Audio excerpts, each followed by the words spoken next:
Salut l'équipe, Bitcoin Crypto, on y est presque les gars, malgré le bain de sang, je vais vous envoyer plein d'opium. Aujourd'hui je vais vous montrer plein de petits trucs, j'espère que ça vous intéressera, vous allez voir. C'est quand même assez sympathique ce qu'on est en train de voir, surtout qu'on l'avait anticipé. Je vous parlerai aussi de trading pour vous rappeler aussi quelque chose de très important. L'essentiel c'est pas d'avoir raison, mais c'est surtout le timing. J'aurais pu faire pas mal de petits sous sur un trade, plusieurs trades que j'ai pris hier. Donc on va parler aussi de ça aujourd'hui et en plus j'ai retrouvé un indicateur que je cherchais depuis longtemps, que j'avais perdu, que j'ai retrouvé hier, que je voulais absolument vous présenter. Pour ceux qui me suivent depuis un moment, vous savez que je vous ai fait pendant quelques temps un jour un indicateur et là il y aura le petit indicateur surprise que j'ai retrouvé. En tout cas le BTC ce matin il se fait défoncer, on est à 56 500 $, on perd 4,5%. Ether encore plus défoncé sur cette correction qui est à 2376 $, il perd 6%. C'est à peu près pareil pour Missile Sol.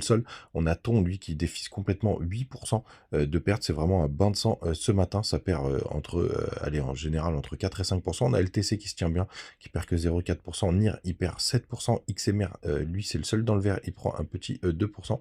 FET qui perd, lui, 8%. Celui qui est aussi dans le vert, plus 1%. Et dans le bas du top 50, on a quand même à 45e position TAO qui perd 10%. On est à 250 $. Et c'est VET qui ferme la marche avec une perte de 5,7%. Et on a Atom, lui, qui perd 9,3%. Grosse correction, c'est pour ça que je vous en parle. Les gars, on démarre tout de suite avec l'indicateur du jour, l'indicateur que j'ai retrouvé, l'indicateur qui fait plaisir, c'est le BTC Power Low. Donc en fait, il faut taper BTC Corridor pour pouvoir le retrouver et regarder comme il est pas mal. Tout simplement parce que il nous indique, si ça veut bien complètement afficher tout le graphique, il nous indique tout simplement surtout, moi, ce que j'aime bien sur cet indicateur, pardon, il a complètement viré, donc comme ça, on va le refaire ensemble. Donc BTC, Corridor Low, et c'est celui-ci. Et tout simplement, vous voyez, il indique pas mal de petites choses, notamment les tops et les bottoms du BTC. Et c'est surtout sur le bottom qu'il est vraiment très intéressant, puisque vous voyez, dès qu'on arrive en dessous de la courbe logarithmique, et ça date depuis la création du Bitcoin, hein. Dès qu'on est en dessous, vous savez qu'on est sur des zones exceptionnelles de rechargement. Alors attention, le bottom de 2018, il avait été sur cette petite zone, on l'a récupéré pendant le Covid et tout simplement sur le dernier bear market, bah, on a été chercher aussi en dessous. Je pense qu'ils vont en rajouter un petit trait là tout simplement pour pouvoir égaliser où il faudrait l'imaginer, et surtout sur les tops, il est plutôt intéressant puisque petit à petit, vous voyez, on perd, on descend et logiquement le top du BTC devrait se situer sur cette courbe ici que vous suivez avec mon doigt, ou celle-ci, puisque vous voyez, on perd un étage à chaque fois. Et tout simplement, moi j'ai rajouté dans mes petits indicateurs une zone de vente sur cette zone-là dans ma période de vente pour savoir exactement si on arrive sur ces bonnes zones et sur les tops pour pouvoir cadrer tout ça. Donc plutôt pas mal cet indicateur. Je vous invite à le rajouter et évidemment on le partagera dans la liste. Et là au niveau des bottoms, vous voyez quoi, c'est que cette mèche, on a testé toute cette petite zone de support qui est plutôt intéressante. Voilà pour ce petit indicateur. On continue les gars, on se retrouve en daily du côté du BTC. Et le price action, pour le coup, attendez, je vais me mettre sur un autre graphique, c'est encore plus propre. Je vous en parlais du côté des vidéos et aussi de Twitter. Je vous le disais d'ailleurs dans cette vidéo, Go 55K, c'est dead.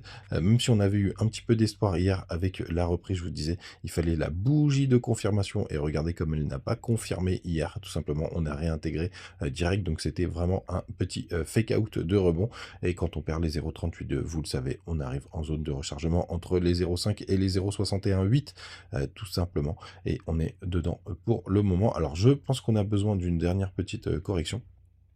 Tout simplement, j'aimerais bien qu'on aille chercher parfaitement les 0,618, et je vais vous montrer un autre graphique qui nous donne quelques indications de là où on pouvait trouver le bottom. Mais c'est vraiment très très propre ce que nous fait le BTC en termes de price action, et surtout quand on l'avait anticipé. Et c'est là où je voulais vous parler de trading tout simplement.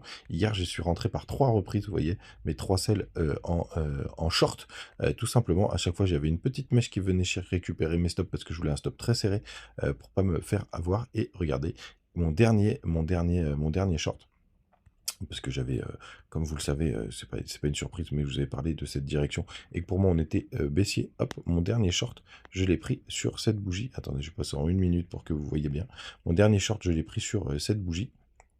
Et, et tout simplement, je me suis fait prendre dans la nuit, hop, vous voyez, je l'ai pris quasiment, quasiment au top à chaque fois, hein, et hop, je me suis fait prendre dans la nuit. Il y a eu un petit rebond. J'avais mis un stop hyper serré parce que tout simplement, je voulais pas me faire défoncer dans la nuit. Vous voyez, j'avais mis un stop par ici, il a été repris. Et peu importe si vous avez raison dans la direction. Et vous voyez, là, j'aurais fait quand même des gros profits parce que c'était un gros levier. C'est pour ça aussi que j'ai pris un stop hyper serré. Et bah, tout simplement, le plus important, c'est le timing. Et je me suis fait sortir de mes 3 trades. Alors, je suis plutôt à break-even, hein, puisque les rentrées-sorties, ça coûte quand même du pognon en termes de frais, surtout sur des gros shorts. Mais tout simplement, c'est aussi pour vous rappeler que peu importe si vous avez raison, bah, si vous n'êtes pas dans le timing, vous faites défoncer. Pourquoi je pense aussi qu'il y aura une chute? Bah, tout simplement, déjà, quand je vois la gueule de TH, vous voyez cette petite forme graphique là, ça c'est quelque chose qui arrive souvent, c'est des petits canaux haussiers quand on a une forte baisse, et ça c'est pas du tout un signe de bottom, puisque tout simplement ça c'est un V bottom, et vous voyez, on laisse des stops. Là, on enlève tous les stops de tous ceux qui sont en train de shorter, puisqu'on fait des plus hauts de plus en plus haut. Et chaque fois, on laisse des petits stops ici et en général, on revient rechercher la majorité des stops. Et je ne serais même pas surpris d'ailleurs qu'on fasse un nouveau plus bas. Et je vais vous montrer pourquoi. En tout cas, du côté de BTC, regardez bien ce graphique juste là, et vous allez voir, hier, il y a quelqu'un qui a partagé quelque chose de très intéressant du côté de Twitter. C'est justement cette accumulation de week-off. Et vous voyez, juste ici, ça ressemble quand même pas mal au BTC, c'est du daily. Et vous voyez juste ici, ce point juste là, il vient récupérer le petit spring, enfin c'est pas le spring, c'est le support juste un peu avant qu'on a fait.